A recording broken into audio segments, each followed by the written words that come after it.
What's up, internets? I've been cleaning up our podcast backlog, so if you're just getting to this episode, the week or day it releases, if you go and check it out, we've actually dropped another one. That one's about traveling in Rona. And, we kind of talk about some of our experiences, blah, blah, blah.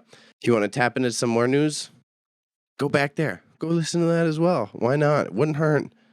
Thank you for tuning into both. If you did, we appreciate those who stick around. Let's get to it. Welcome to Same-ish Different Day, a space where the thoughts are just as Welcome to Same-ish Different Day, a space where everything is on the table and the thoughts are just as frenetic as your Twitter feed. And just like your feed, we kick it off with some talks on some bullshit of the day, and eventually bring you some value with well-cited research on stories you may have missed. Yeah, this show is the long-term format of marching into madness. A duo of journalists that are developing a content project about their passions.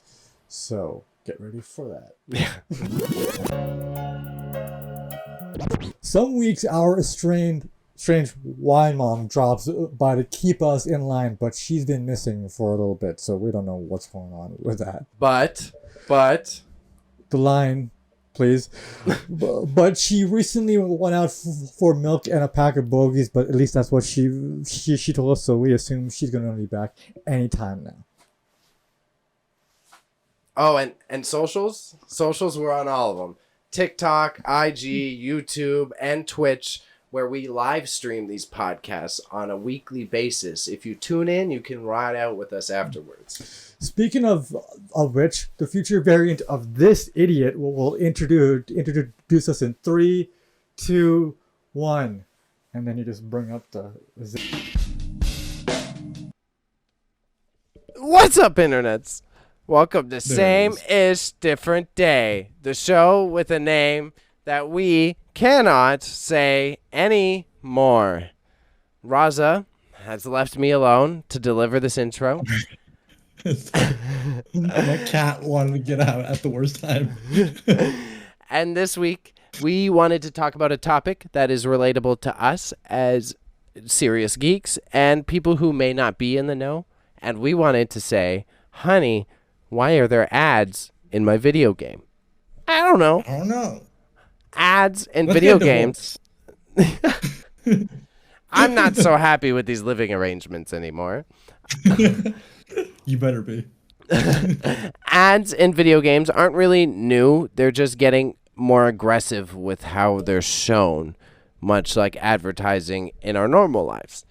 Not just based on the microtransactions that you're purchasing in games, but a literal ad for something that probably doesn't have anything to do with the game itself half the time.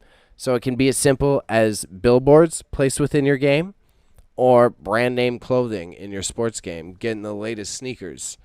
The question isn't, are these ads good or bad, but rather, are they going to get more not so subtle, like in the 2K games, the basketball games, for those who don't know, showing car ads when you're trying to play a match within the video game. So this could even be leading to them doing scary things by emulating real life and showing ads on the quarters, in between plays, and treating it like a sports game. But I mean, did you sign up for that portion?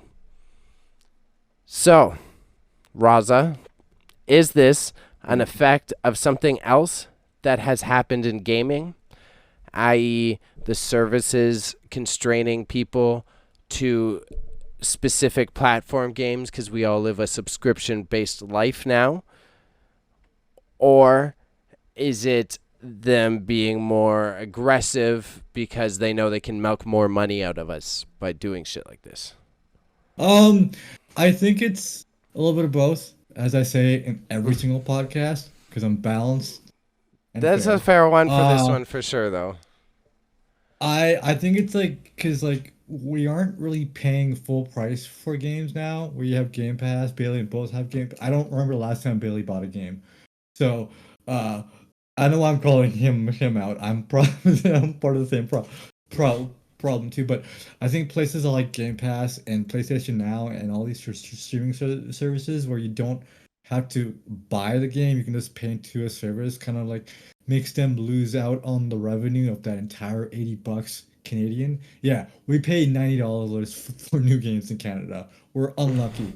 But I think these game developers are looking for new places of revenue. So rather than getting the full $80 out of us, they're getting revenue from Game Pass, which is not nearly as much as it is on if they were able to get the game outright, and they're also going to the advertiser to that'll be more. Let's put a Nike ad. Like look like 2K literally has like sponsored ads now by clothing companies, by car companies. So like we're seeing like it's weird because 2K isn't on a streaming service and it's the same game every year.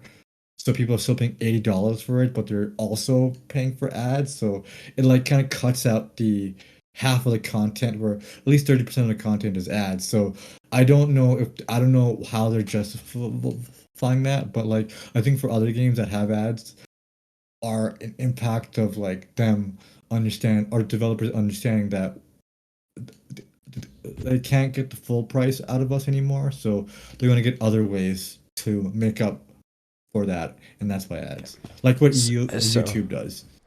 so also the one thing I wanted to add for the uninformed is the constraints of, say, a basketball video game is able to produce more exclusivity and retention and get people to buy a similar game year after year because they'll have licensing rights with, say, the NBA, or then you've got Madden for football and FIFA for, well, FIFA, right? So it's able to draw a crowd in like that where people pay over and over, and it's kind of fucked up to see that dichotomy overall.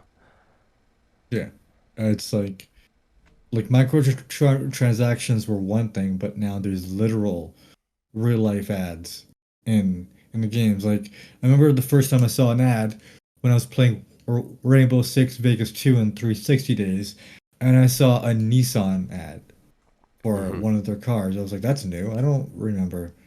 I don't. Why is that marketed towards me? So I think it's getting. I think it's getting a lot more aggressive with how sports games are right now doing it on the forefront. But I think we're seeing like games like Call of Duty who have part like who advertise who say, oh, if you get Mountain Dew, you will get a fucking 12,000 XP. I think that's also another form of it as well, where it's like we're still advertising it, but it's like now it's outside of the game. But I think we're gonna start seeing Mountain Dew ads or Dorito ads in Call of Duty Oh and stuff like yeah, that because I'm it's pretty like sure they already are, and I think we just don't see them because we don't play. But they have to be. There's no way there ain't a Mountain Dew bottle in COD. or like some sort of like Easter egg of it. Like it doesn't have to be a subtle ad. It can just be a reference to it. You know what I mean? Of how like for But example, uh, Ubisoft games or even like Forza have like real life companies putting their ads in them. They're like, oh, you want Sprite? Well, here's the Sprite logo on a car. So that kind of makes us click to like what we want. So I think it's like kind of a little bit of a bit of developers sort of like paying into this new thing, but like, oh, we can actually continue squeezing these guys more money based on them wanting to them wanting a product that's in our game that's not even has nothing to do with the game. So yeah, I think it's like that. yeah, I was thinking about a positive example because it was something that I grew up on as a kid, but it just creates a moral conundrum around it. I used to play like Skate and Skate 2, right? And they had a lot of ad sponsors in the game, and that was also the creepy organically placed. It was billboards in the city. It was the skate brands in the game. However, a project like that wouldn't have been funded without the sponsors supporting it. It's also EA, I think, right? Yeah. EA is also like we just want to get money. So yeah, like I think they are notorious for it. But yeah, if you go to the sports games, it's more like it is organic there too, kind of, but it's more like as you mentioned, it's more like how they're trying to make it real, like one to one, right? For some weird reason, we buy the 2K games to play basketball or to play uh or do wrestling or whatever 2K license has, but not to physically sit there and act like we're watching an actual game or living because we already have the real thing. Why are we mimicking the real thing? Like the whole story mode of 2K is like So brands upon brands upon brands, right? It's just why do you have that? That's like something that you like. I don't know. It's we would think that we don't understand this. Developers think we don't understand this stuff, but like we do, and it's kind of like really stupid how they're sort of like, let's keep on doing it. They won't bother. We'll still make money out off of it. It's really but dumb. imagine would it my hot take question is like would it work with slower sports? Like you could someone who's used to watching golf Oh, or okay. Okay, pitch. like curling or tennis, Yeah, maybe they would be yeah, more receptive to ads in their content because they already play a slow game that is boring in many yeah. opinions, but not to all. So they could be comfortably injected with ads. I guess as long like I think you can have ads in games, but as long as they're not breaking the fucking game immersion, right? You can't like yeah, like for tennis, for example, you could definitely have the ads on the out like on like those like things on the court, right? You Hmm. can do it that way rather than every fucking round there's a Nike ad about a tank top, right? So it doesn't Yeah. like I think there's ways to do it, but ultimately like developers are now letting advertisers do whatever they want, and advertisers are going to be like, we've been aggressive. We're not going to be subtle about this. We're just going to put it in the fucking in No, your face 20 I think times and fuck you. I think it's not that they're just letting everyone do everything. I just think there's so much money in it that people are paying that much money to be able to be like, okay, here you go. Here, put it on this thing. And I'm going to give you $200,000 for this. If they can afford it, yeah, but like I don't A know, lot of like those the fucking smaller brands can. Easy. That's pennies on their budget, bro. yeah, like if they can do that, they can be like, here's a check for $1 million. Let us advertise and let us fucking just take the reins of that area. And they're like, okay, fine, that's free money for us. Um, we won't really have. I wonder. I do truly wonder how much say the developers say in this whole area. How much, or the publisher says how much they can advertise. I haven't really looked that up, but like I wonder if there's an agreement where it's like, oh, you can only talk about certain, It's in the or like deep you end can of the only do it a contracts. certain way. That's the contract between the studio and the developer. That's like when it gets super businessy. You're looking at like corporate law type contracts. Oh, all right, so it's a bust then. We're too dumb for corporate We law. could both sort through them, but you're going to the top of the chain to find that info. Yeah, I'm and down we for don't it if have you that want much. to. Let's figure out Okay. how much Activision has for advertising licensing rights. Yeah, and also yeah, and like Activision, no, like I wonder if Activision also has like part like deals, like like licensing deals where it can go both ways. Like there could be a Call of Duty flavored Doritos, or like a Call of or like a Doritos style gun or skin in the game. I wonder if they Yeah, have some sort. They probably do, think about and we're Tony just Hawk. so far away from it because we're not like them. But Yeah. it's like I wonder how much, like especially for like esports. I wonder how much advertisement. is like in like how much they're intertwined. You know what I mean? It is in the live service games that we're not involved in. They have a lot of advertising for esports teams in Rocket League, in League of Legends, in fucking Yeah. they sneak them in those games because those teams Yeah. and corporations make that much money that they can pay for that ad placement now. Yeah, and it's also like and I don't know, but like and it's also kind of weird how like PUBG for example, like fucking K-pop Central. If you go there now, it's like one of the it's like it's not even just brands, it's actual like industries latching a little like paying now, like yeah, like K-pop.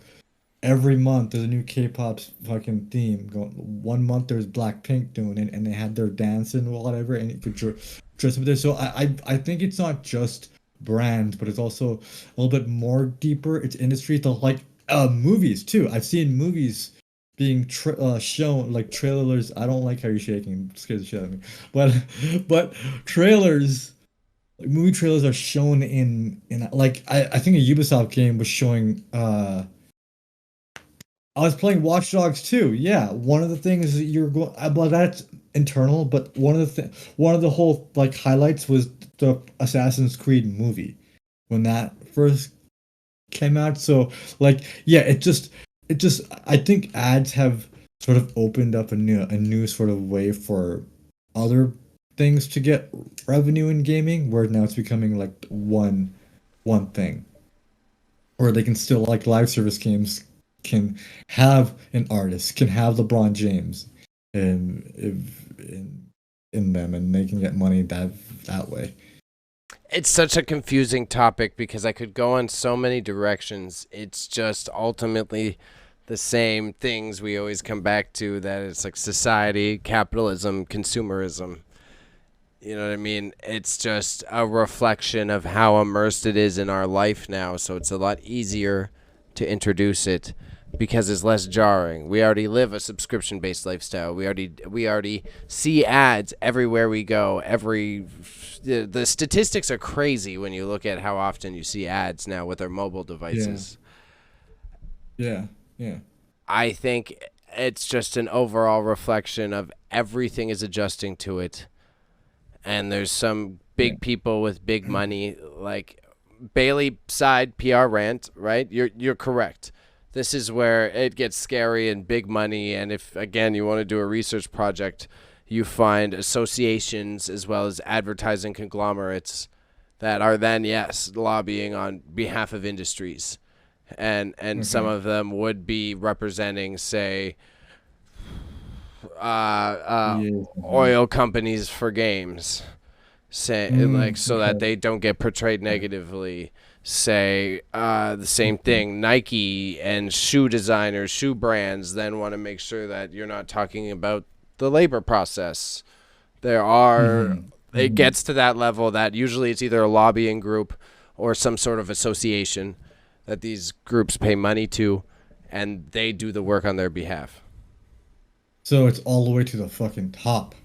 Yeah. It's And the information's hard to find. They're usually like obscure websites, shit like that. Sorry, go ahead. No, sorry. It does make sense because gaming is way more lucrative than movies now, movies and music. Why it does, like, as much as I'm like going a capitalist, anti-capitalist rant, it makes sense for these companies to be like, let's go after this now. Why don't there's money here? Why are we not tapping into that? Hey, EA, here's free money.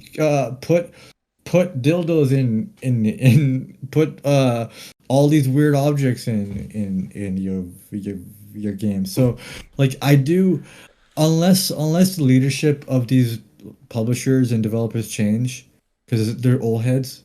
From what I've seen and what I was spoken to, this would be very old heady, very business, because it is a business. Obviously, the gaming industry is a business, and they have to make money. But like, before advertisements were doing it, weren't they making money? Weren't they doing everything? They were. It was still lucrative, but like I think it's just making it. It just now it's becoming a huge nice. It's becoming a huge, uh, like a huge enterprise where it's like you can't really, like you can't make money without talking to at least one or two brands or industry It's hard people, because it's how especially the small ones. business functions now, right? You can Yeah, still be independent in any given industry, but at some point, whether you are a YouTube creator or a podcast maker, even if you want to make just a podcast, you want to run solely off of fan donations, you won't run any ads. You're still putting no, your product on Apple Music. yeah, yeah, obviously, um, it's you're still like I don't I like there are ways to do it independently, but at the same time, you're still feeding into like for us. Like, oh, we want to do it independently. We're still on Spotify. We're still on YouTube. We're still using these other brand like other things to launch ourselves. So we're still feeding into the same system, right? Hmm. So yeah, it's just it's hard to do things on your own. But like my question is this exclusive like this advertisement is this exclusive to just North America or is it just because I know the European Union has a little bit of tighter leash on what advertisers do. So I it could be specifically in our world, I've but that's seen not it. Chinese, Russian, and Japanese internet. Those are the three that I've seen. That's what I have experience with. Would like what like ads based on that or Well, yeah, based on like web browsing, and I've played like Chinese and Japanese video games, which I would say have similar product placement. And it's yeah, not, I know Japanese games are pretty much like it's part of the game. Actually, yeah, this is part of the game. they invented microtransactions ages ago, bro. Okay. Ages Yeah, ago. yeah, yeah, yeah. But so in other words, Europe is on its own where they're still a little better than how we do it since they control because like loot boxes is a big thing. They're like there aren't any loot boxes in European or there are, but they do it differently. It isn't like gambling. But yeah, Then we're I getting into guess high I don't know. politics, you know? That's the one of the teeny pluses of the EU, right? It's a lot easier to pass universal legislature for a region like that. Yeah, yeah. Because you can Where say this here is how it's literally gambling like works in all of Europe. You know what I mean? yeah, it's like one law for the entire continent, which is so super easy to do. But here it's like neo-capitalist, like make your money. No one's gonna say anything. Just make that bread, right? You You want to worked it. sell as much propane Not as you really. can out of Arlen, Texas? Go ahead. Go ahead. You want some bang bang machines while you're at it? Yeah, no Yeah, problem. No problem. good shit, fam. Yeah, yeah. So yeah, I it does make sense how it's like that because like here in America, it's very easy to get lost in this whole sort of world because again, free enterprise allows us to do this. And I hate how we're not going in that capitalism is bad direction. I'm going to keep it here. But it's just like this free enterprise allows this stuff to happen. And it's fine. I don't really it's not really innovative. You know what I mean? It doesn't really spark any sort of like creativity. It's just showing new ways of doing the same old thing, right? Comrade, because capitalism is not innovation, comrade. It's not. It's just repackaging what we already know and selling it to us. That's what it is at the end It's of the day. We're kind of refining like, a no, successful no. process. We're saying right there. You know, like it's always going No. to be finding the most efficient utilitarian means that we can Yeah. to produce this product. And utilitarianism doesn't account for fucking art, bro. Right. Yeah, exactly. And no, and you're so right because of like what gaming is an art form, and when you monetize art, it sort of loses the art gets lost, right? Now you're just not like yeah, Call of Duty makes money. It makes a lot of money, but that doesn't mean it's not reinventing. It's the same game every year, right? That's Hmm. 2K. As much as I like 2K games, I can admit the only changes they have is different rosters on every team. It could be DLC, it could be an expansion, but no, how can they make money off? They need to pay for that licensing, right? So it's like we're in this weird age. Games aren't. I'm a fucking gamer, and I hate saying this, but games are like. And I have game developer friends, and they're gonna yell at me. But games are right now. Very few of them, very few of them are breaking the mold, but the rest of them are becoming sort of a business. And Hmm. and gaming is becoming a service. You know what I mean? So it's we are seeing games sort of like change change how they interact with us. Battle Pass is like the biggest change, one of the biggest changes. Could you imagine if Battle Passes were around when we were kids? We would They not understand.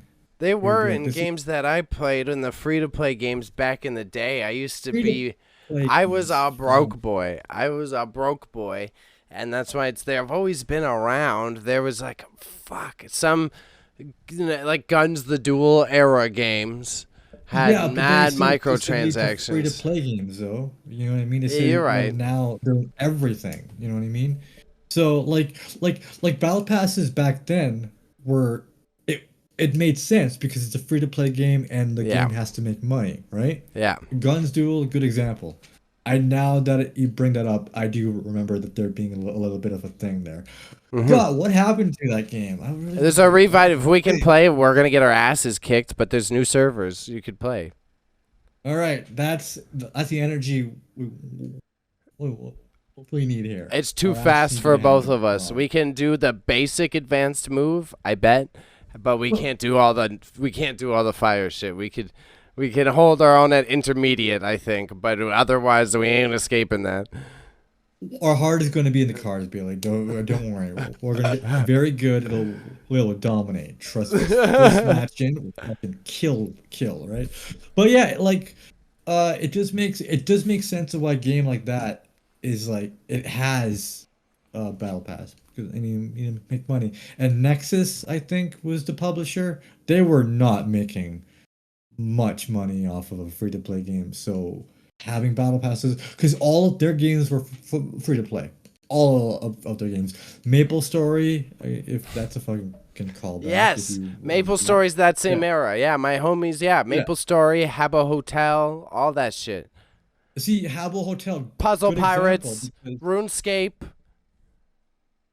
RuneScape had money. No, I they had don't remember. subscription. Yeah, you had membership. I used to play membership in RuneScape, and for Oh, that even was the WoW. first True, membership I yeah, played.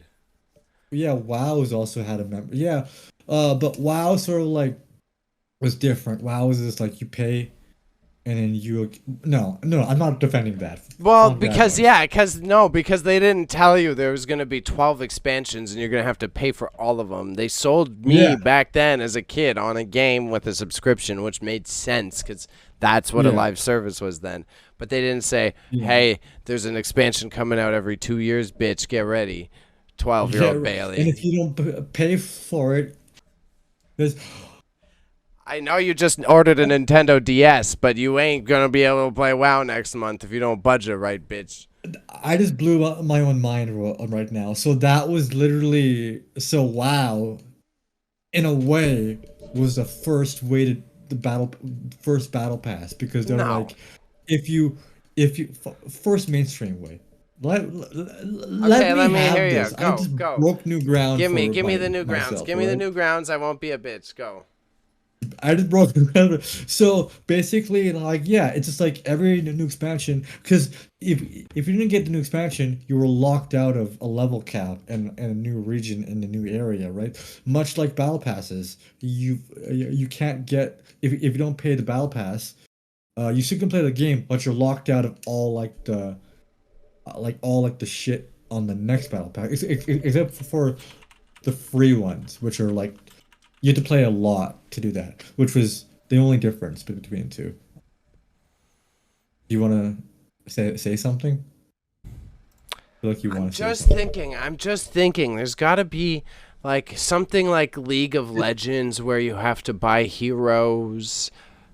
There's got to be a There close is similar something like that, example. but You know I what I don't mean? remember. But I There don't is hate it. something like that. The era of WoW did at least indulge MMORPG and more multiplayer focused playing people to be prepared to spend big dollars to play Yeah. their video games, though. That I will I definitely think agree with. WoW was like one of the it was considered an investment, right? You buy the base game, then yeah, every 2 years you're going to be getting new content. Look at because like I remember getting WoW and getting the Burning Crusade on the same day. Hmm. That was the dumbest thing I've ever done in my life because I didn't really reach the Burning Crusade stuff till like a year later on, and the new expansion came out. The Lich King, I think, came out Yeah. right out, uh, after. Yeah, WoW is not. WoW did some very interesting things for gaming, but it also sort of allowed gaming to become what it is today. It's one of the I, factors about gaming that's like, I think in a way because it broke many mainstream media pieces like South Park, like so many different media pieces. People talked about WoW everywhere. But it yeah, gets into a tricky debate if a true nerd were to approach us because they're gonna say even then like EverQuest technically had subscription fees. They're gonna someone's gonna right. be able to whip something out. You know, Guild Wars was free, but you could buy some sort of subscription. I don't think it was a battle pass Yeah. though. No, there was always some like yeah back then like I remember Dota too Yeah, was like the alternative. You could buy that outright and that was it. But then there were also expansions like yeah like expansions that have always been a part of MMOs. But like the thing is just like you pay. It was basically like the precursors of live service games where you're still paying for you're continuously paying for the service because you're tapping into the expansion and like it yeah it didn't make it made no it I didn't bother with it making sense back then. I was a kid. It still doesn't make much sense now. um but ultimately it just showed. I think WoW showed like how it was the first mainstream thing to be like, hey, you can make money off yeah. of See, because even that's why past a Bailey environment. getting nerdy is that's why I don't mind a game like RuneScape also having it because you can interact with a full game for hundreds of hours without having to pay money. Yeah, yeah, Arguably not as good, but that's still yeah. a fair offer of paying for the game. You know what I mean? Yeah, like yeah, Dota did that. I think Guild Wars did that. I'm not 100% sure Guild Wars did that. Guild And then Wars, League Maple League, Story. League 2 did that. A whole bunch of games actually said you can buy the game and that's it. And then we'll just continue supporting it. And then it just like for Overwatch is like another like the first one. I think Overwatch was like a weird sort of like middle ground where like the only thing you were paying for were the loot boxes and loot boxes you could earn That was by Blizzard's playing first the test game. of that. Yeah, that was Blizzard's first. That Yeah. was their to getting their toes wet. Yeah, that was I think that was kind of a smart way to do things because they're saying, "Hey, you pay $80 now and that's it. If you want to buy loot boxes, you can, but that's no you just got to grind to get the loot boxes. And by grinding, it means by leveling up what? That's what it was Not promised with Halo, and then they didn't do it. Oh yeah. Yeah, Halo sort of like took it from under a rug, took the rug from under our I got feet and rug said, "Nope." pulled by 343, bro. At EA, not EA, at E3, it's like, "Oh yeah, it's one battle pass," and that's it. I was like, I'll pay No for way. this, bitch. Come back to our Yeah, game. Have a Santa hat. yeah, Mm. exactly, exactly. And they were like, by the way, season 2, here's a new battle pass. And it's like, so what's the point of having the other one? So now we're going to be paying. Oh, you're saying we can switch between the two. That's the difference. Okay, that's we can still earn the other one, but we have to pay for the new one. Yeah, And Halo was lined up to be Halo Infinite was lined up to be one of the best games to come out last year. Was it 2021 or technically 2020? technically last year. Yeah, 2021 was one of the best games to be like back to like gameplay wise. Halo Infinite is actually a good game, but the only thing that hurt it was the battle pass, the lack of content, and a lot of it was behind the paywall. Uh, so we were kind of misled about that, but like it had everything for it there, and they were like, no, we're gonna do it like how the other games do it. So sorry, no, no, not sorry. So kids, that's how fucking. Oh, I didn't need to swear that hard. That's how confusing it can be. Yeah, When it gets this it's deep. Like, this is the modern example of it gets so messy and how spirally it can get. In summary, I think go. yeah, I think these live service games are still like in a messy area with these ads because they don't know what to do with them yet. We're still, as much as we say, oh, because I saw the first ads back in 2006, 2005, but at least then it was more tangible. But now it's like, oh, we don't know what to do with it. We're just gonna put ads everywhere, like 2K does. We're gonna put ads everywhere. So unless it gets under controlled, it's gonna be a little more in your face and obtrusive. Yeah, so you ready for this? My last point is even Yeah. today, I was listening to a podcast and it's iHeartRadio sponsored. So no matter, Love me some Virgin Radio. That's so good. whatever podcast is produced underneath iHeartRadio, their banner Hmm. has placed ads from that network. So the shows don't select what gets played, right? Yeah, yeah, yeah. So I'm listening to the Um, podcast, uh-huh. and bruh, iHeartRadio was advertising their Fortnite server to join, because if you There's a join their Fortnite. Fortnite server, there's puzzles to complete in the server. There's challenges, and every now and then, if you hang out, there'll be surprise concerts from hit artists. Oh my God, dude. That's Bruh, like, that's the future of what we were talking about today, and it was just crazy that I heard it today as you brought this shit up. yeah. That's gonna take out the fun of these games. You know what I mean? Either Because that or it just what I doesn't don't want work, to because watch a concert. the kids still got to join. You still got to have at least a little baby performance. But if you ain't got no one in your server, you ain't getting the right artists, it's just not going to pop off. Or how are you going to guarantee people hang out We there? How do you guarantee people don't troll it? It's a fucking mess, you know? So should we one day pop in that server and see Yep. what's good? Hang out on the iHeartRadio Fortnite server, Yeah. never playing Let's Fortnite before. let's try to be let's try to have a concert. Let's try to be the people who do the concert. Good content It's always idea. I like something. this. I like Yeah. this. We'll That's play so weird. we'll play a Bruno Mars They were doing song. Like, something. we should go there and play someone else's live concert and see if people fall for it. Oh yeah, 100%. If JB shows up, let's do one of his songs. But like, that's not them, and we're like, it's it's Fortnite. We can be. I'm Justin Bieber, buddy. Elon wouldn't approve. This is impersonation. All right, folks. Commercial break, and then we're going to the news segment. We'll be right back. We'll be right back.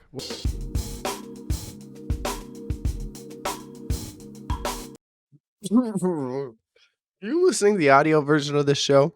Did you know leaving us a review really helps out, actually? It helps boost it up in the algo. We'll get recommended to more people. And if you're watching the YouTube version of this, you can see that the channel's dead. Add a sub, hit a like, hit that bell. You know. Do I have to say it again? Appreciate you.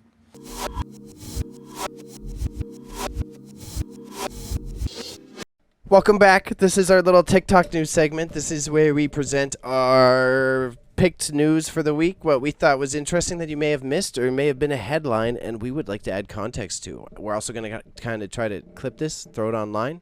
So if you found us there, We should have a timer. yeah, we should. I need to. Let's get on that. Okay, next week. I want it. So this week, Bayley wanted to talk about the natural disaster that you didn't know about. So let's not talk about why this news didn't pop. You know, maybe too much going on. There ain't no wars going on around the world or oil crises or anything.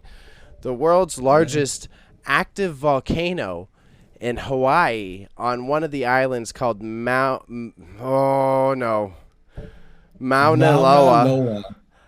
Yeah, that's how it said it too. One of the islands. Whoa. So that's one of the.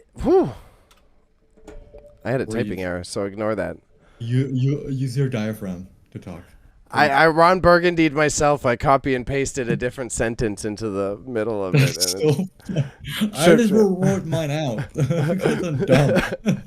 So, like woke disclaimer, obviously I know there's a lot of political stuff about that colony and America and me mispronouncing the names and talking about it from an American perspective. I'm shoehorning that in, little warning.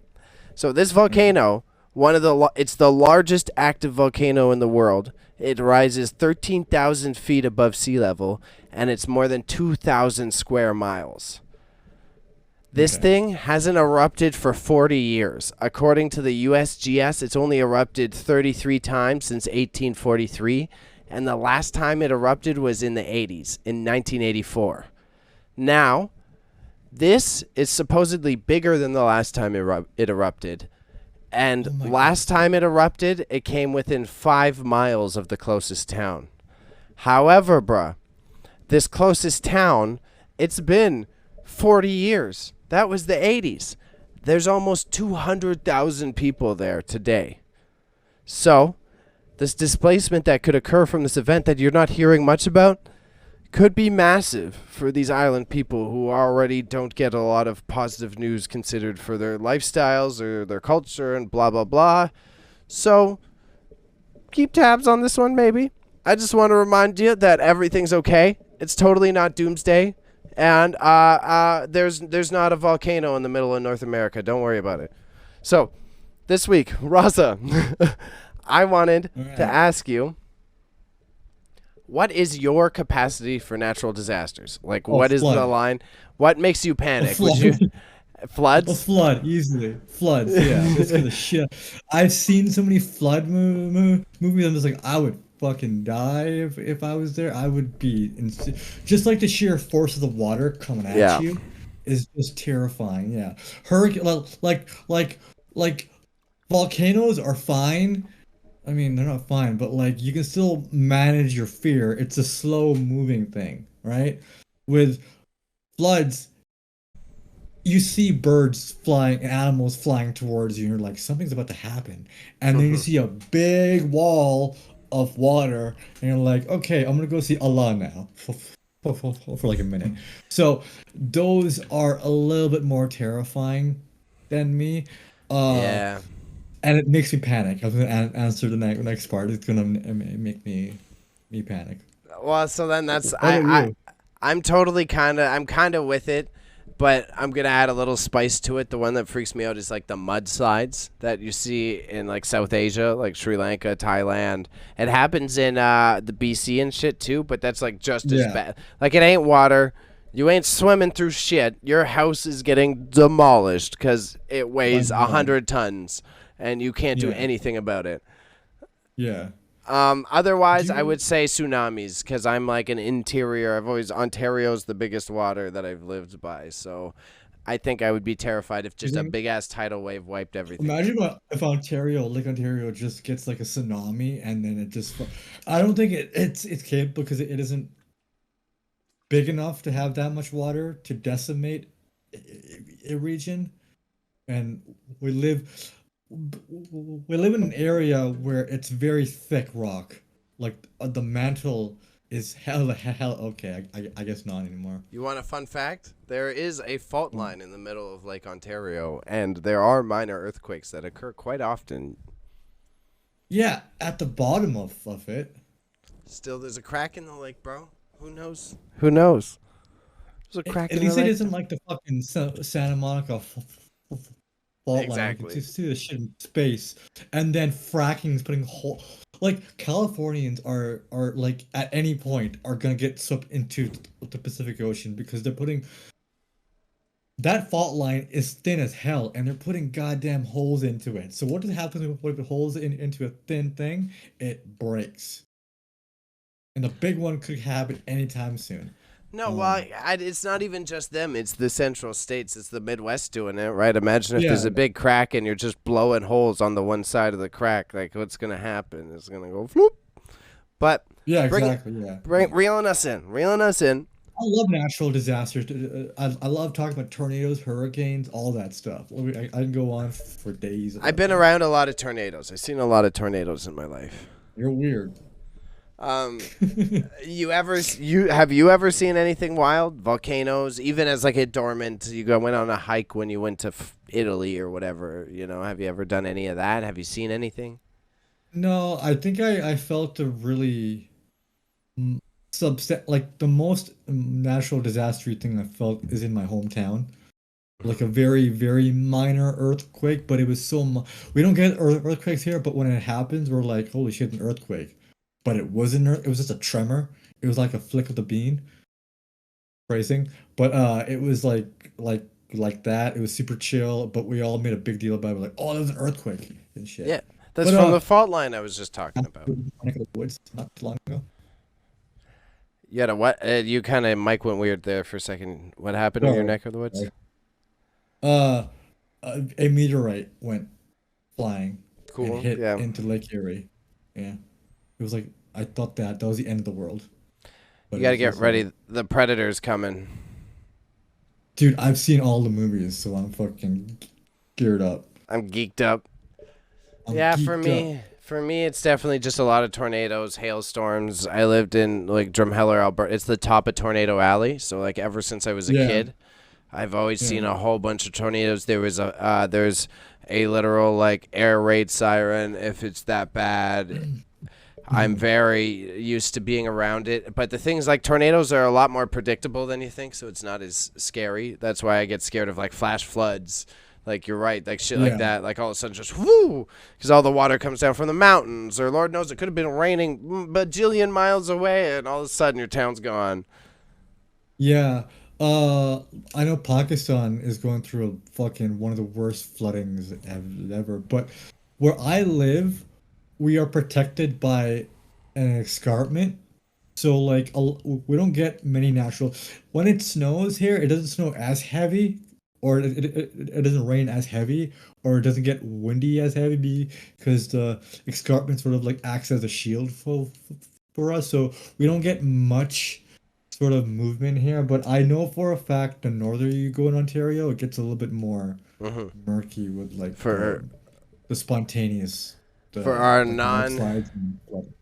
the non-North American listeners, it's like the escarpment goes through the eastern United States and Canada, and actually connects down to Chicago, and the same famous windy city winds of Chicago shoot all the way through the Niagara region of Canada. Yeah.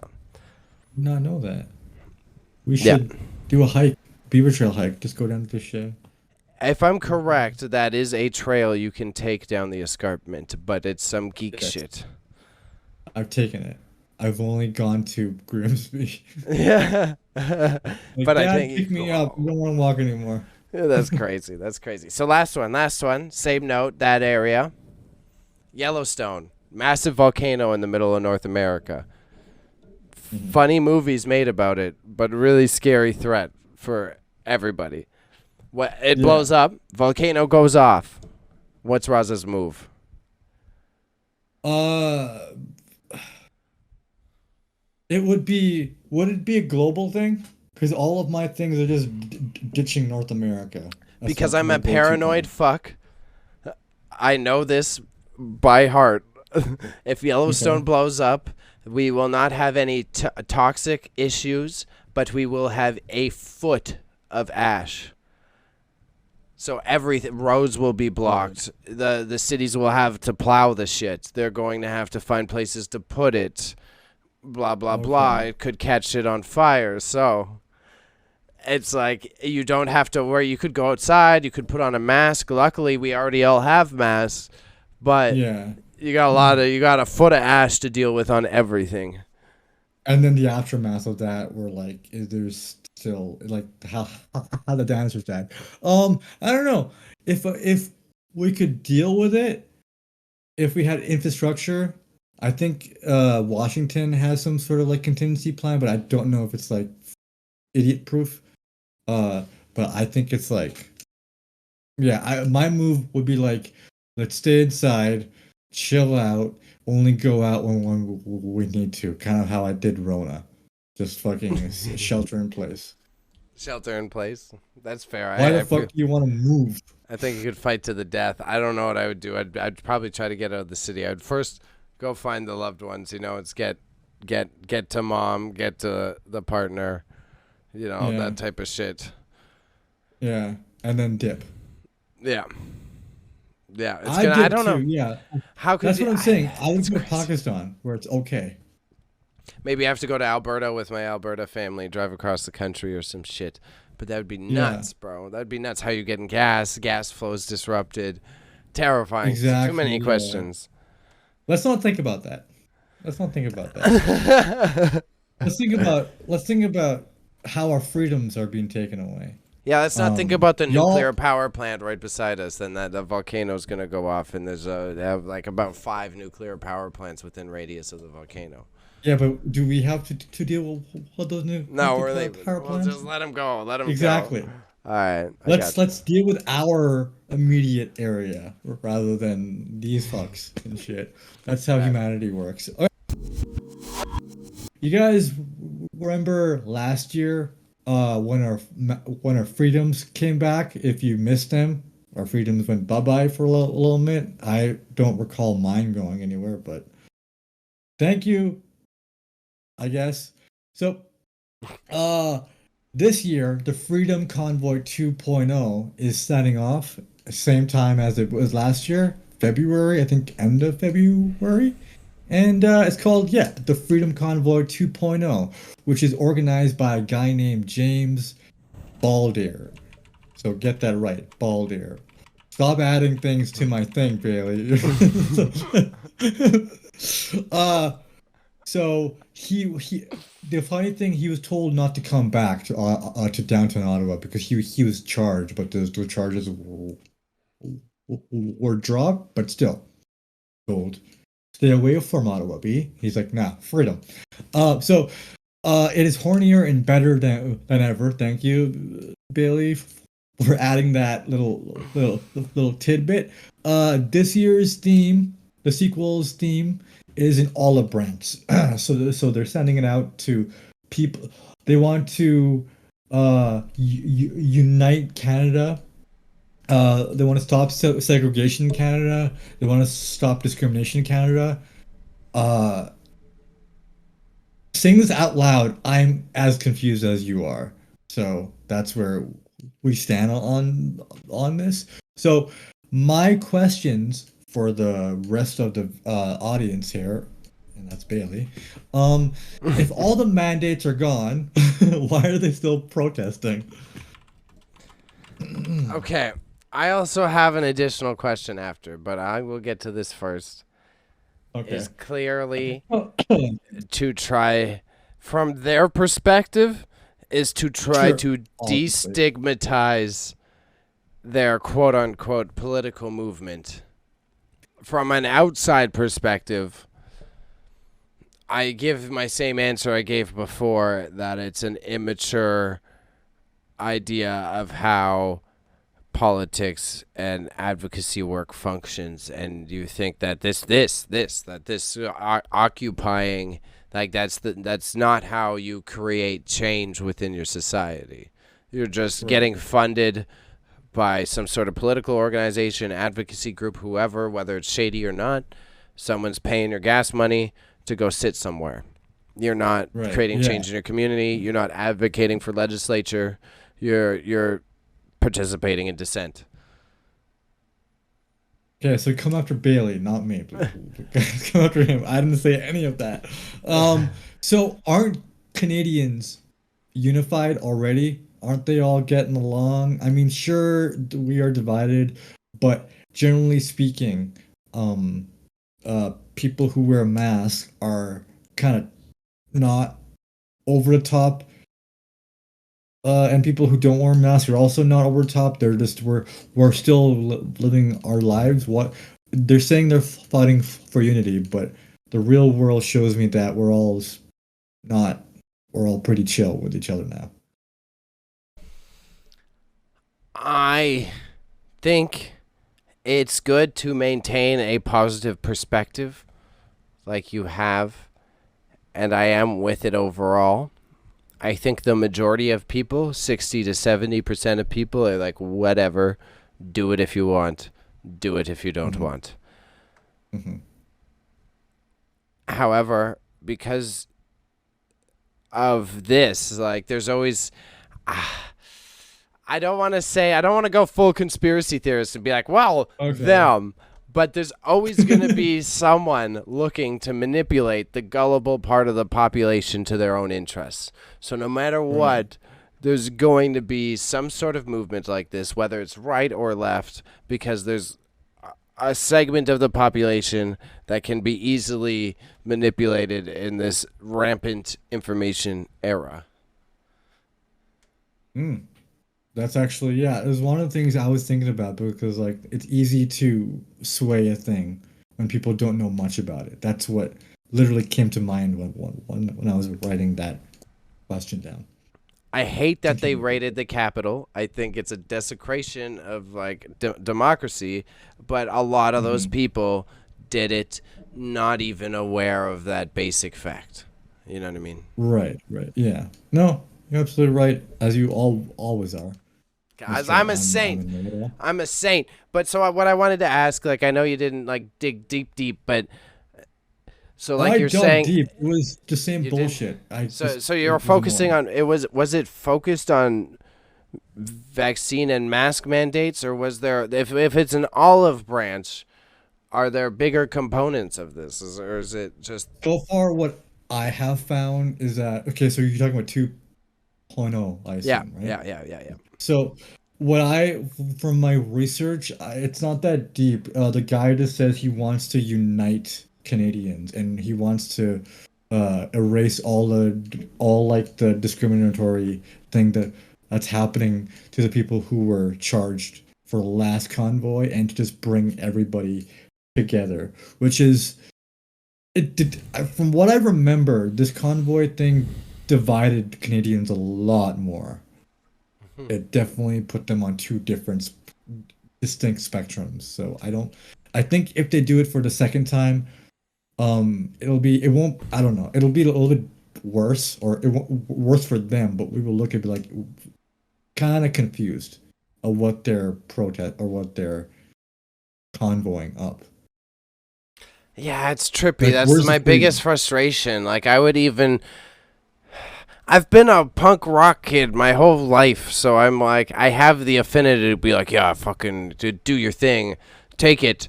But if you can't have like any sort of set, even again, my anarchist beliefs were like, you need to say you want X, Y, Z, or else you're doing what are you doing? You know what I mean? Yeah. It's kind of just ridiculous to me, the basis of them thinking it's political action when you don't have a unified agenda. I also think it's less like, yeah, I'm all like, oh, power to people, but to me, it depends on the context.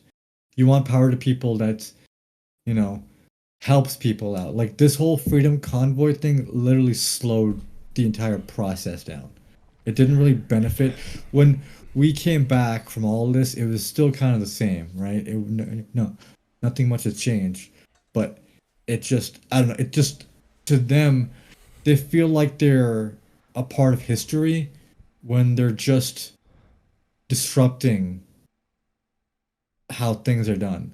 Like But again, you get involved in like a more of a philosophical debate, right?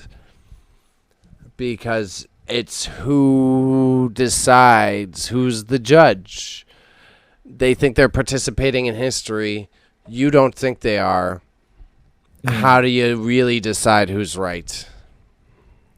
I don't. I think. Well, we do live in a democracy, and it's like it's mob rules. I assume, right? And so Kind of, the yeah. majority of people, if the majority of people want the mandates according to democracy, they're right, right? So I think it it it's a part of our structure and shit. So I don't. Yeah, I see what you're saying. Who's right and who's not, but Well, at the same time, these people don't understand that. They're they're on the fence. They're not on the fence. They're like completely Trudeau must go. Must go. That's it. They don't really have an end goal. yeah, I think part of the reason Canadians in particular don't feel unified is because the only glue that held us together was this weird positive nationalism that we had where it was defined we were defined as pacifists. And somewhere along the line of the military industrial complex of the late 80s and 90s and probably the Mhm. recession in the 80s, that shit started to go left. And once we lost that, like, peacekeeping, we're here to help people to do this. Once that shit started to simmer away, bro, this shit started to fester because now there is nothing. We are just like the states. We are now Yeah. also an analogous state that has no Well, unifying quality because we yeah. torture minorities as well. Yeah. So it's just like I think if this was yeah, I see what you're saying. Yeah, I can't really add anything to that, but that's very I didn't yeah, that's a really good way to say it too. Because yeah, it's just um like I feel like we are super like as much as I say we are united, yeah, sure, we're somewhat united, but when it comes to things like this, it shows how weak our social structure is, and we have a bunch of truckers that can set off the the the trigger and stuff. So uh I don't like these people, like I don't really back them. I don't think they're going about the right way. Uh I think they're literally benefiting from the same Hmm. system that they're fighting. They very much benefit from it. If they want their freedom, pay for your everything now. Do everything on your Hmm.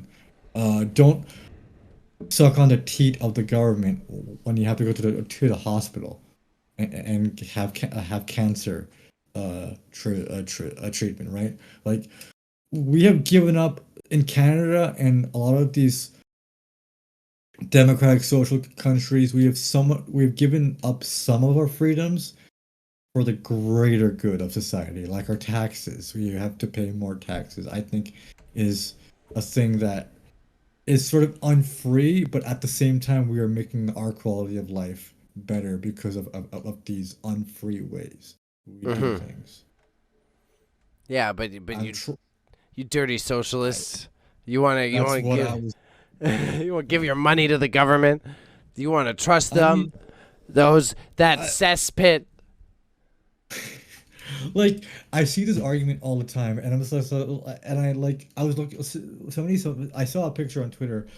It was like uh over 23,000 dollars for a heart surgery in America, and then you can pay it. You can pay it in installments for the next 5 years, right? If you want that system in America in Canada, go ahead. That's freedom, baby, right there. That's how you you do it. That's free enterprise. There's nobody telling you you should like you should go to the hospital and not pay, not have a bill. But if you want true freedom, go there yourself and just pay it yourself with your own hard-earned money. Yeah, Right? That your boss is probably skimming off of the top because of the shit. You have 8 bosses under. Sorry. Go to Texas and break your leg and see how it goes. Yeah, honestly, go to Texas and try to get that thing done. No, seriously, Canada loses free healthcare. That's when I'm considering leaving. Yeah, I mean, if it does, Canadians will riot. That's one of the things I have. I don't know, man. There's a lot of news leaning the other way now lately. Of look how slow it is. We should have an integrated system where you could do both, and you can have private healthcare and public healthcare. Yeah, and there people can counter that. I've seen that argument. People have said, "Okay, look what's happening in America when you have quote unquote both systems." So exactly. I do doctors think are already Canadians getting paid. Sorry, smarter than that. Yeah, sorry. Yeah, but dental should be under our universal health care. I don't understand why a thing we use every single day of our lives is not free. If you can't eat, right? If you can't eat, then you die before we have to pay you pension. So it's better for us. All right. We need to have a workers' revolution. So fucking badly. Dude. Canada needs to reform itself so badly. It does. Holy shit. No teeth? You can't be a tax-paying citizen. What kind of person with no teeth pays taxes? Yeah. Everybody who I know who has no teeth are living super well. They're like in a wheelchair. They're taking a bunch of medication. They're happy. Yeah, no, but yeah, I think Canada needs to literally step back from needs to retransform itself. We talk about how Canada's great, but it's not actually great. Let's bring some reform. Let's do some fucking work. Let's get UBI in place here. Let's do it. Okay, Raza, I'm going to throw him to ad, and then we got our submitted news section, which we totally didn't submit ourselves. Okay, another ad.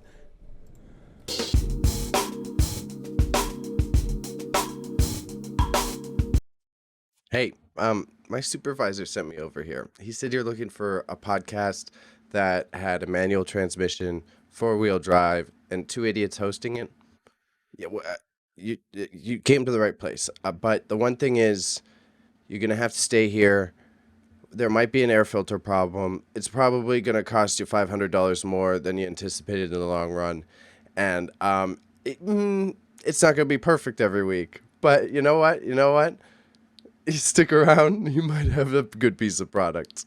So, truly, sincerely, if you've been listening to us, there's been ups and downs. This is a double feature episode itself. I'm editing late, so thank you for sticking around.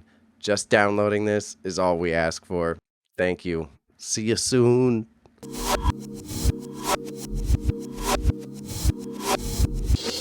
Our submitted news section for the day is Elon draws a line. Yeah. So, Elon's been the bastion of freedom of speech. That's what he's hiding behind, his veil of white knightitude to be successful in the Twitter sphere. He's sitting there saying he's trying to provide advocacy, blah, blah, blah. And as we're verifying Twitter checks, part of the reason is to defeat impersonation and other negative features like that. Yeah. Now, this good man, as he's doing that, unban Trump, unbanned Cobra Tate, you know what I mean? That there's a lot of wild mongooses on the looses. Cobra Tate? Yeah. That's awesome. The one person. Cobra Tate. That's his handle, dog. That's his handle. I got a snake in my Bugatti. The one person Elon drew a line with was the almighty Alex Jones. And this is because, which I do support because he did, Elon stated that he's not going to support anyone who profiteered off of the deaths of young ones. But meanwhile, okay. Go on. Exactly. But meanwhile, Elon himself has a troubled history. Who knows what oil company is verified on Twitter? Who knows what diamond company is verified on Twitter?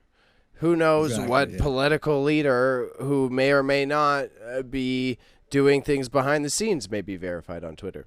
So, kind of funny, and it just stokes the fire a little bit more because now you're going to get that whole crew that follow Alex Jones in that community now turning against you as well. So not only do you have advertisers leaving, you're going to get the same people who support them going to other platforms as well. Yeah. So, I wanted Raza's other Elon updates because I heard he's been going nuts. Well, I kind of want to stay on this for a little bit because I think it's just like he's acting as like a non-political arbiter because like he didn't bring back Alex Jones, but he brought back Kathy Griffin and the right-wing version of the Onion site, the Babylon, to act like he's doing this right, like political. There's no political thing. So I think the only reason why he isn't doing Alex Jones is because sure he may say he doesn't want to allow people on his platform that have benefited from needless death. But I also think he's doing it randomly too because he's saying that, but then asking, bringing back staunch right wingers who have said a lot worse than Alex Jones on his site. So I think this is a hollow thing. It doesn't mean anything. I just find it funny. He brought back a Trumpito's account, and and the guy said, "I'm good. I'm fine. I don't want to come." So it jokes how his surrogate daddy didn't even want to come back to the thing. So I think he's just shooting his gun in the dark and saying, "You're back. You're back. You're back." I was listening to the reporting on Jones, and it was a trip to watch him talk his way around what you just presented.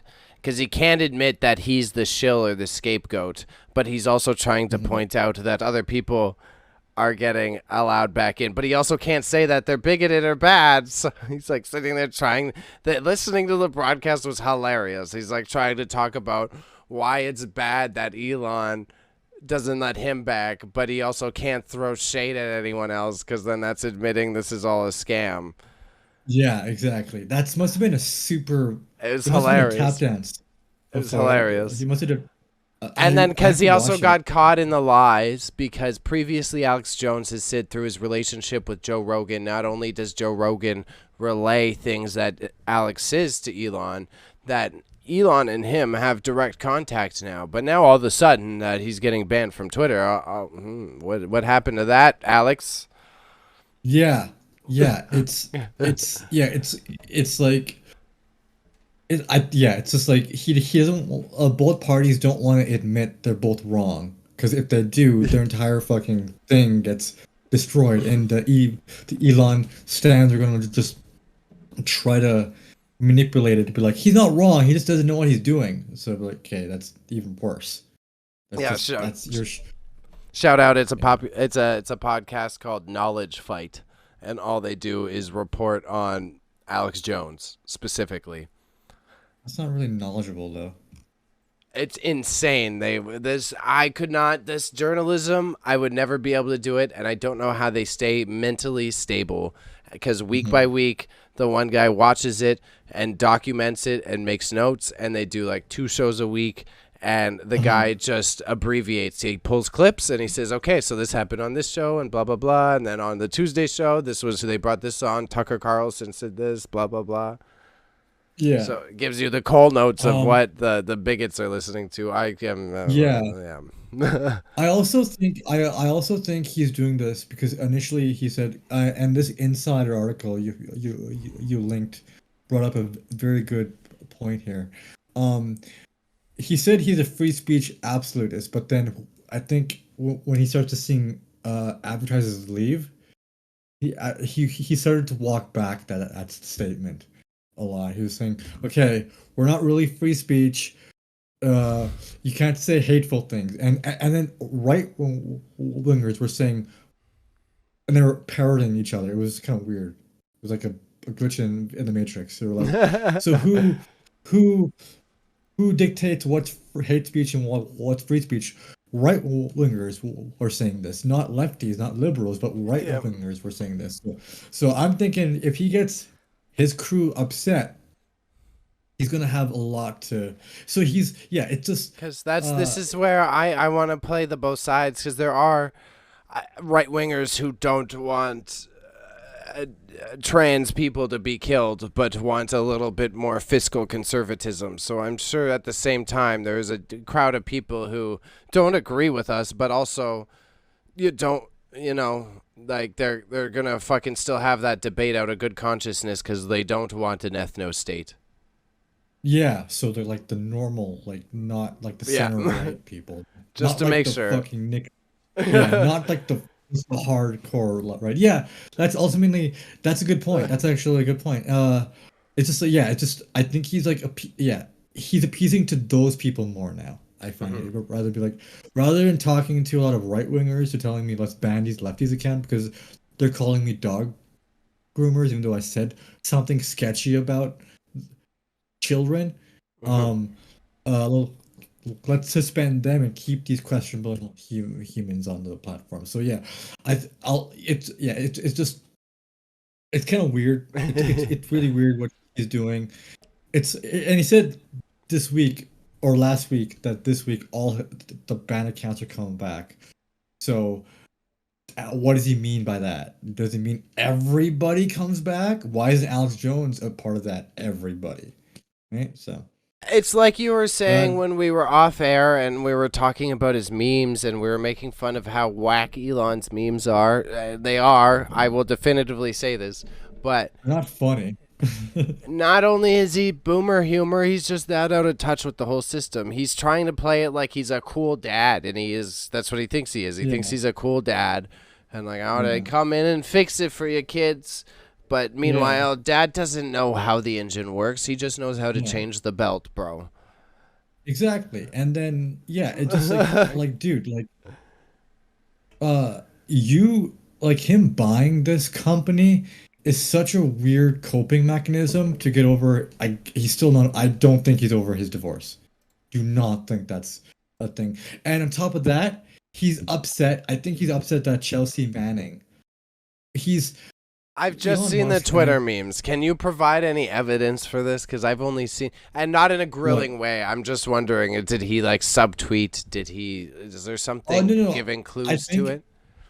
I think because Grimes and Chelsea Manning are a couple. I think they still are.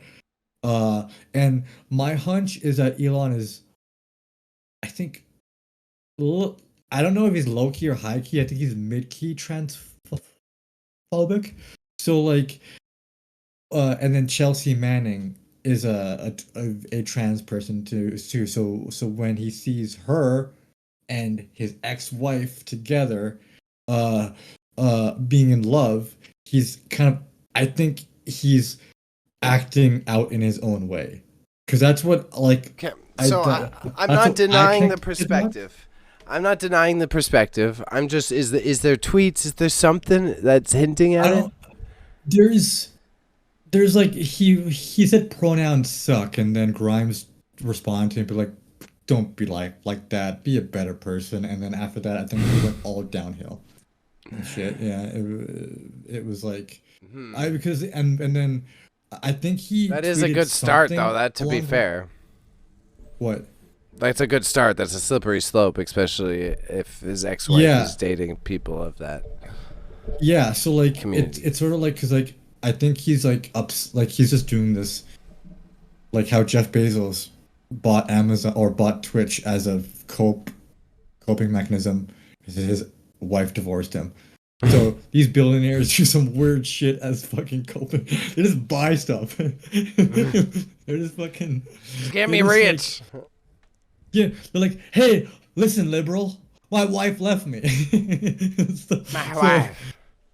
My wife. So it's yeah. I think it's this weird sort of like he's hiding something. He's hiding his like real emotions because he sees the Elon stands giving him love unconditionally, even if he puts this even if they drive a Tesla and the Tesla kills them, they'll say, Elon, you are a genius. We love you, even though your cars are worse than real cars. But we love you, right? You are a genius. You're an innovator. So I think he's like sort of like latching onto that, and he's like so hyped. Like the whole like when he bought Twitter, and then he physically brought a sink in to the Twitter headquarters. It said, "Let this sink in," which is when I saw that video, I was gonna break my phone because I was upset about how he could have done so many other funny things, but he chose to do that cringe shit. So it's just like, oh, my fans will like this. The internet will blow up when I do that, and half the internet was liking it, half the internet was making fun of him. So Hashtag he just epic. loves hashtag epic, hashtag for the memes, hashtag LOLs with a Z. Hashtag my wife left me. Please ask her if I can have or talk to my kid who has that name with a So- fucking Android. To make it timely, I seen that just recently he posted the Twitter files on free speech suppression, soon to be published on Twitter itself. The public deserves to know what really happened. So Raza, I don't know if that's he's gonna. It's like it's just gonna be the it's like a analytics. It's just gonna be the It's like- analytics.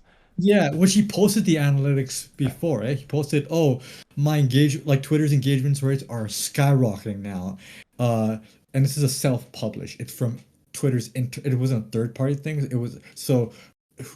They could have fucking manipulated the chart, but I'm thinking people And are again, coming back to Twitter because it's because like for example if there's a car accident, people slow down to look at the car accident. They don't drive by. People are joining Twitter to see the mess. That's the only reason.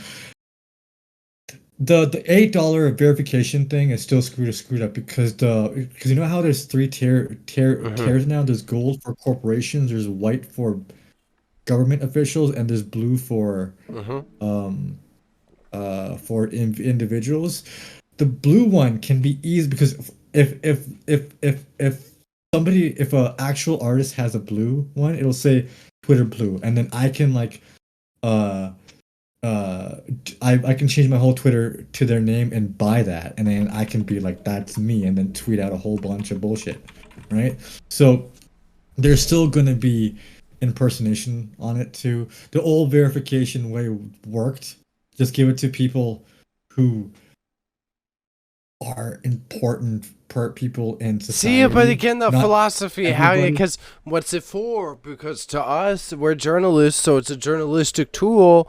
But to Elon, well, he doesn't care about the person who's embedded in Kurdistan currently to talk with the soldiers that are still in Turkey fighting for their independence. You know what I mean? Yeah. Like, he's just gonna end up going to like, oh, here you go, it's been Alex Jones, Anderson Cooper, it's a check mark. You know what I mean? That's how he sounds like. Here we go. Press the enter button. It's a weird. Like we'll go in circles, but like I personally think the old way how Twitter differentiated it was a little bit more efficient. Not every Tom, Dick, and Harry could get a check mark because now you can be like, you paid for Twitter, LMAO, right? And now he's literally. He's doing things that defeat the purpose of Twitter. It's so weird.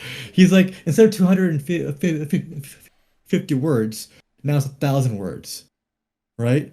we're like, what's the point of having a tweet just supposed to be short and sweet and to the point? I don't want to get flamed with a paragraph, all right? Yeah. Like 250 words was cutting it close, right? And the whole editing thing, I believe editing initially would work, but now that I think about it, now I've been talking to people, it for a site like Twitter, editing doesn't work because anybody can come and change the context of their argument. Yeah, the most wild, you could say the wildest thing, and then, like someone like you're gonna, you ratio someone within a fresh hot 5 minutes, bruh. So they're gonna be Yeah. easily able to see someone's counter opinion, change it, and delete their replies, and done. And Yeah. then your favorite politician don't look so bad no more. Exactly, yeah. So it's It just means you're gonna have to pay more weebs like me and you a lot of money to be on the fucking emergency button of your media. exactly, yeah. No, yeah, yeah. And yeah, it's also, and the other thing I was thinking here is just this man was forced to buy Twitter. He was trying to back out of it, and then Twitter sued him. He's like, fuck. Rather than paying lawsuits, he was for. So all this stuff that we're talking about is him just fucking doing it in panic mode. He does not know what he's doing. The whole thing to buy Twitter was a trolley thing. It was like a meme thing. But then when he was actually told to buy, he was just like, shit. No Now one, it it's actually. so unprofitable, and I don't think anyone, including Super Genius over here, understood how unprofitable it was. It's been unprofitable for like a decade, and it's been the Yeah. biggest issue with the entire business. He also, I think I told you about this. He put out a tweet like, "Oh, Twitter the Twitter revenue is pretty good. It's high enough." And then his own fact checking system fact checked him, right? He's like, "Oh, Twitter only brings less than 7% of the entire social media share. Metaverse is still a giant compared to Twitter. Twitter operates on a loss. Advertisements when advertisers advertise on Twitter, they're also advertising at a loss because their engagement rate isn't as good." It's just, again, it shows that he's an ideas guy and not the strat guy, because if you're really sitting there pushing crypto, pushing new ways to form Web3, you should be well informed of the structures behind it. Like, the issue is inherently from a media perspective. If it's written content, you're not, you can't do the same thing as the talk. You're not you can create an addictive sensation and create users to return to your platform, but I can't inject ads in words. Yeah, people You're don't fucked. read. At the very basis, the core of it, once you do philosophy time and think about it, like that's why it's had a roadblock for a decade. Unless you get people okay with videos and shit, you're broke. You're broke. You're broke. Yeah.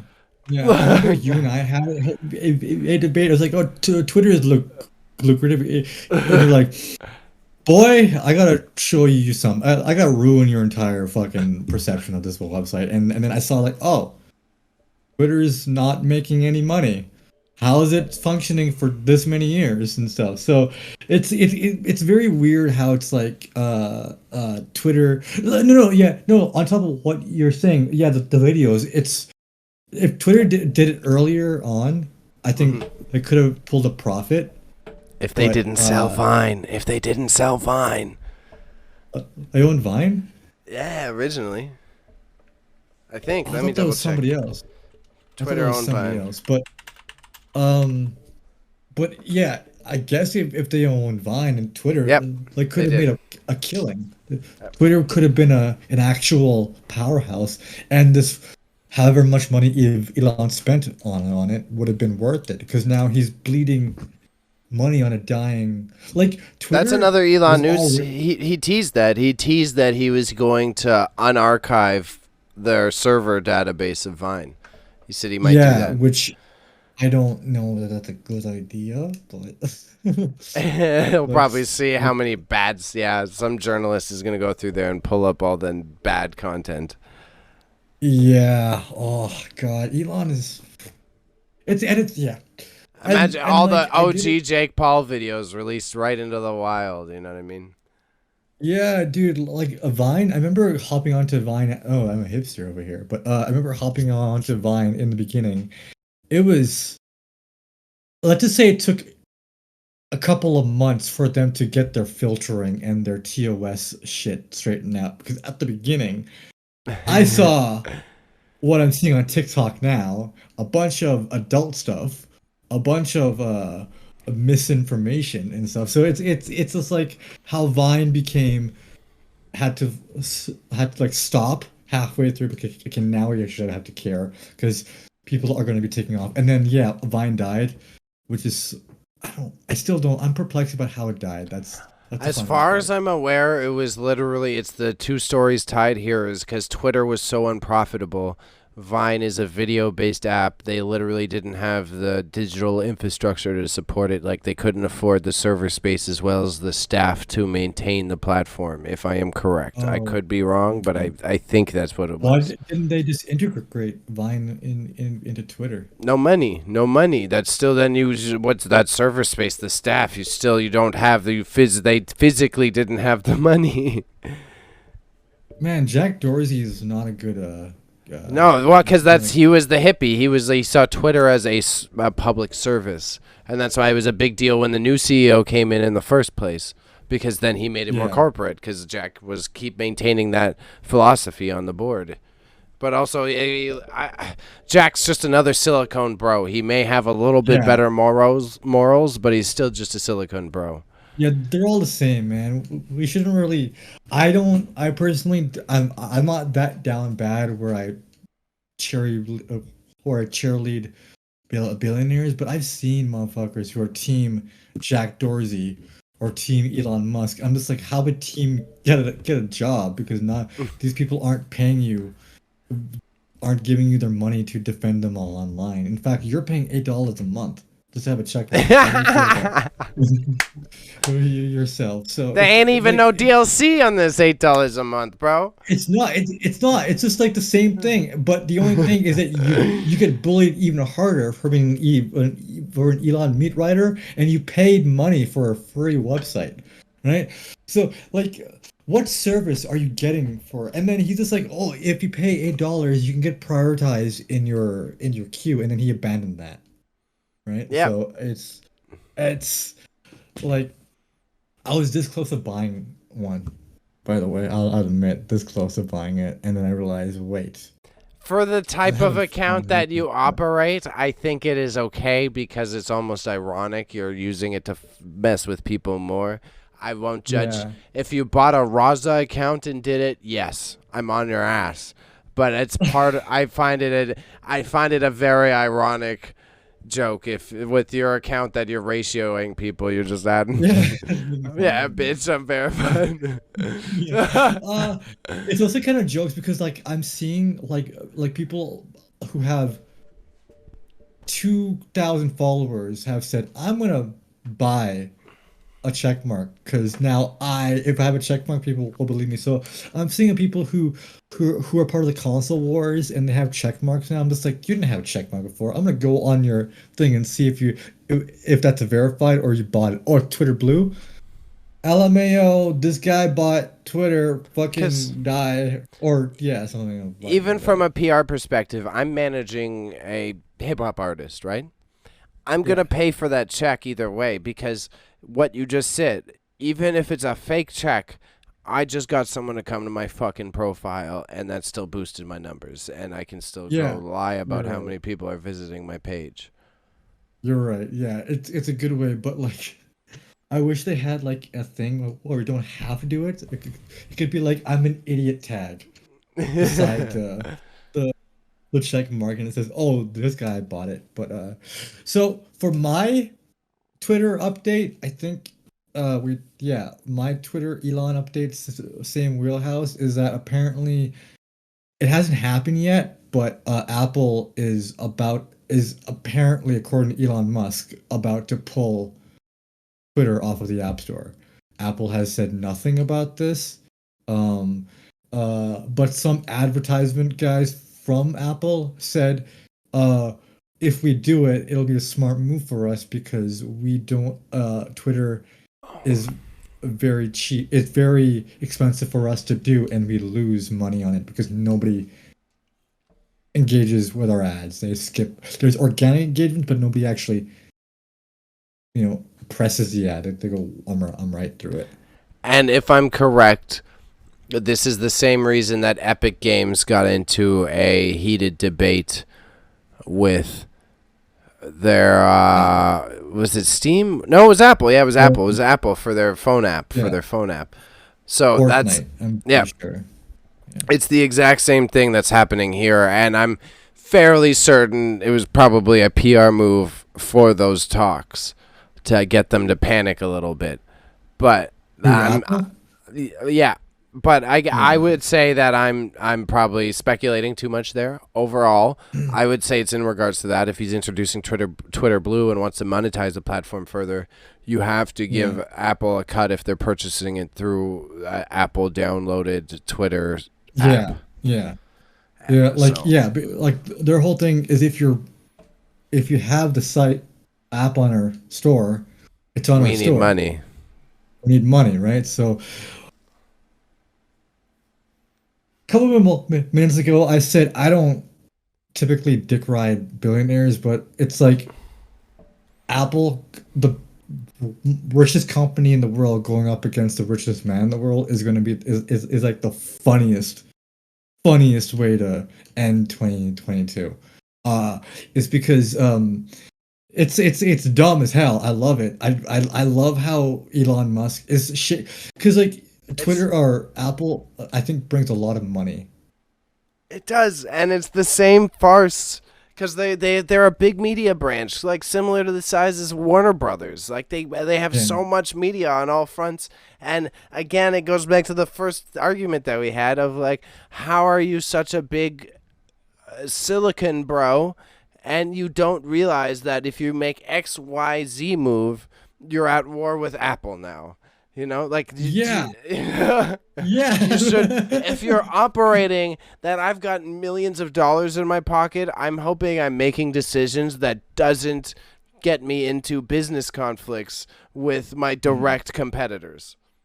That's so funny because it's so funny because like and then if I Google hasn't said anything, I don't think they will, but Elon Musk is causing something that isn't necessarily happening, but like if he's actually making he's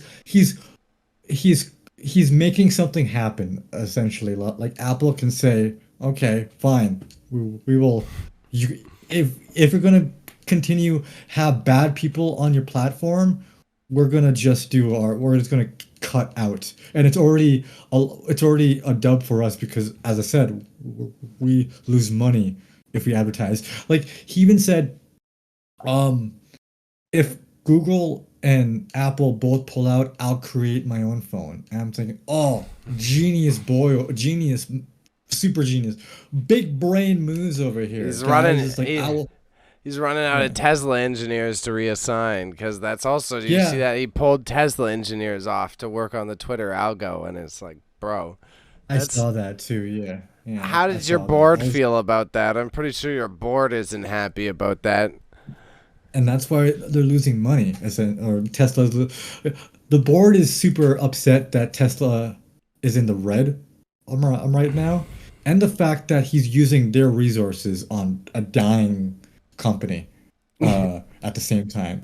So like as Bayley said, Elon is a good idea man, and I'm using the word idea man heavy. It's doing a lot of heavy lifting there, but the man needs like 20 people to give him a strategy. He needs a bunch of yes men in his like. Not he doesn't need yes men. He needs dudes that will do things or get the shit done in an efficient way. And like if he creates all these new things, it'll be super expensive for him in the long run. Imagine having a phone and then rolling it out to everybody, and then half of the people don't even buy it because it's an Then Elon you're Musk product. competing again. Then you're competing with Huawei. Then you're competing with this company, that company. You know, like it's. Yeah. Like Tesla's a good example of this. Like Tesla, I don't think Tesla competes that well with the other manufacturers based on how expensive they are and Oof. how like I drove a Kia electric today. I was like, oh, I kind of like this one. I drove an electric yeah, Kia. I 'cause was like, this is fun. yeah. But it's a Kia electric, not a Tesla. You're not gonna die in that car. It's not gonna Yeah. run over a child, right? You know what I mean? So it's like I think we talk about Apple, but like Elon is an Apple, the embodiment of an Apple product. He does things first, and then everybody else takes it and makes it better. I think I think Kia, Mercedes, a bunch of these car companies have made electric cars actually better and whatnot. Like they're expensive, but they're actually proper. You don't need to play Among Us or watch Netflix when you're driving a car, right? Uh, you are driving the car to save on gas or to just be. And that's it, a rant for a different day. But owning an electric car is kind of an oxymoronic thing because you're still doing harm to the environment. Because your lithium ion batteries are mined from very suspect places. Yeah, minerals. Every word you use to describe Elon Musk in a positive or negative way does a lot of heavy lifting. It does like it's doing the work for it. So it's very funny how he's applying his Tesla business style to Twitter, which is funny because it's dumb and it's two different sort of in the industries. So if you lose billionaires losing money is always music to my ears, but like going down in flames like this, uh, it's good. It makes me feel hope that like dumbasses will do dumb things, and the whole world just watches them implode. He physically asked third party people, just random engineers, to come to the headquarters in New York and help them with the algorithm. People are like, yeah, let's ask a person who could have our information, a random dude off the street have our information, and then you try to fix it. Good thing.